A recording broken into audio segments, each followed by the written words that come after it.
Good morning friends, हम spoken English को start करते हैं। तो यहाँ देखते हैं हमें A to Z capital letters आना अनिवार्य है। A to Z capital letters आना अनिवार्य है। जब तक हमें बड़ी एबीसीडी नहीं आएगी तब तक हम हमारी रीडिंग और राइटिंग दोनों को परफेक्ट नहीं कर सकते। इस तरह A to Z small letters का भी आना आवश्यक है। हमें छोटी एबीसीडी भी आना आवश्यक है। इनके बिना भी हमारी रीडिंग और राइटिंग पूरी नहीं हो पाएगी। थर्ड ऑप्शन हमने बताया था आपको अपोजिट वर्ड्स। अपोजिट वर्ड्स भी लर्न करना आवश्यक है, आवश्यक है, आवश्यक है। इस तरह जेंडर, जेंडर इसको कहते हैं लिंग। लिंग के द्वारा हमें लेडीज और जेंट्स की पता चलता है और ये अपोजिट वर्ड्स में भी काम आते हैं। तो थोड़े से क्वेश्चन आज हम स्टार्ट कर देंगे। स्पोकन इंग्लिश को हम लिख कर और रीडिंग करके और उनको अप्लाई करके ही हम सीख सकते हैं। तो हम इसमें अप्लाई करना शुरू करते हैं।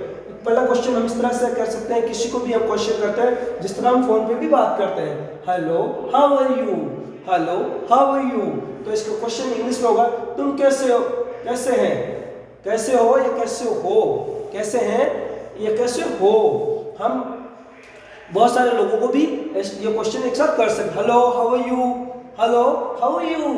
इस तरह उसका वो आंसर दे सकते हैं, I am fine, I am fine, fine. इसका उत्तर फाइन भी हम दे सकते हैं। पूरा बोलने की आवश्यकता नहीं भी हो सकती है। फिर व्हाट आर यू डूइंग, तुम क्या कर रहे हो, व्हाट आर यू डूइंग, तुम क्या कर रहे हो।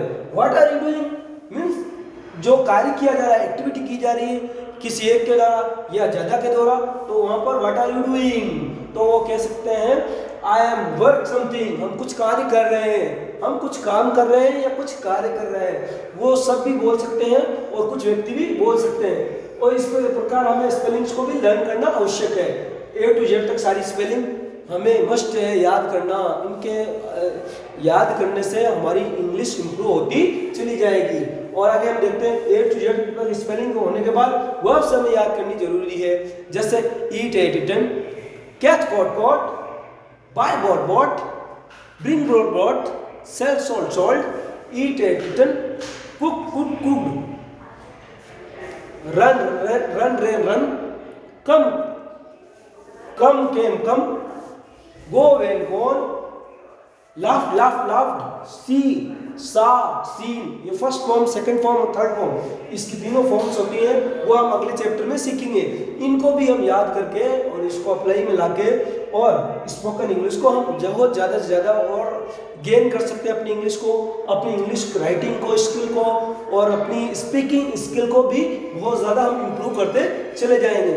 First impression is the last impression, इसको हम सार्थक करते हुए चलेंगे और वर्ड्स को ज़्यादा से ज़्यादा बोलने का प्रयास भी करते रहेंगे। अगर हम इन वर्ड्स को लर्न करेंगे और अप्लाई लाएंगे तो स्पोकन इंग्लिश हमारी गुड होती चली जाएगी और हमारी इंग्लिश इस तरह से बेसिक रूप में तैयार होती चली जाएगी। हमारा जो फाउंडेशन है इंग्लिश का इंस्ट्रक्टर है, वो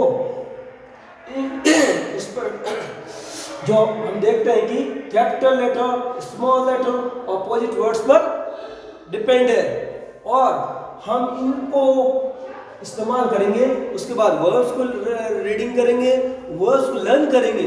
वर्ड्स को लर्न करने से ही हमारी प्रोसेसिंग यूनिट अच्छी होती चली जाएगी। और मैं एक एडवाइस करना चाहूँगा खास करके बच्चों को या बड़ों को या किसी को, जब भी आप कोई मनोरंजन कार्य करें या कोई गेम खेलें तो उसमें अंताक्षरी खेलते हैं जो कि गानों की होती है, आप उसकी जगह इस स्पेलिंग की कंपटीशन को खेल सकते हैं और उसको जीत सकते हैं ज़्यादा से ज़्यादा लर्न करके। और इस तरह से आपकी स्पेलिंग लर्न हो जाएगी और इसमें आप विनिंग भी बन जाएंगे और अपनी स्पोकन इंग्लिश को भी इम्प्रूव करते जाएंगे। Thank you guys, and we will meet sometime next chapter or next edition of spoken English. We will meet you, continue, and please read it and learn it, learn it.